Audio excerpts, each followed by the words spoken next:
வணக்கம். விஜய் ஓர் அரசியல் சக்தியாக உருவாகிவிட்டார் என்று காங்கிரஸ் நிர்வாகியான பிரவீன் சக்கரவர்த்தி தெரிவித்துள்ளார்.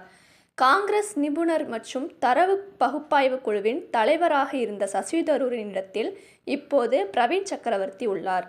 இவர் கடந்த டிசம்பர் மாதம் தவேக தலைவர் விஜயை சந்தித்தது தற்போது வரை அரசியல் வட்டாரத்தில் பேசுபொருளாகவே உள்ளது.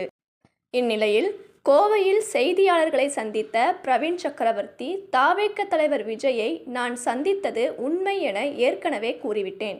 அவருடன் என்ன பேசினேன் என்பதை இப்போதைக்கு சொல்ல முடியாது.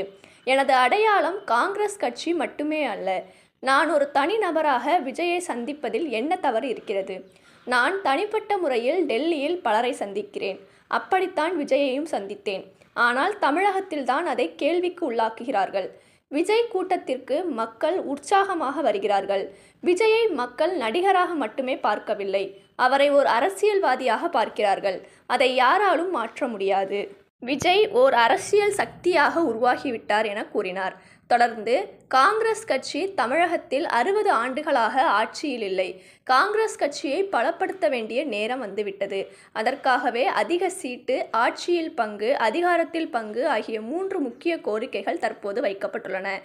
ஆட்சி அதிகாரத்தில் பங்கு என்பது காங்கிரஸ் எதிர்காலத்திற்காக வைக்கப்படும் கோரிக்கை. மற்றபடி ஊட்டிவிடும் கையை யாராவது கிள்ளுவார்களா? காங்கிரஸ் கட்சியை பலப்படுத்த இது தேவையா இல்லையா என்பதை மட்டுமே யோசிக்க வேண்டும். காங்கிரஸ் ஜனநாயகம் நிறைந்த கட்சி. காங்கிரஸ் தொண்டர்கள் தங்கள் கோரிக்கைகளை சுதந்திரமாக முன்வைக்கலாம். ஆனால் கூட்டணி குறித்து காங்கிரஸ் தலைமைதான் இறுதி முடிவு எடுக்கும் என்று பிரவீன் சக்கரவர்த்தி கூறியுள்ளார். மேலும் செய்திகளுக்கு தொடர்ந்து இணைந்திருங்கள் ECR TV சேனலுடன்.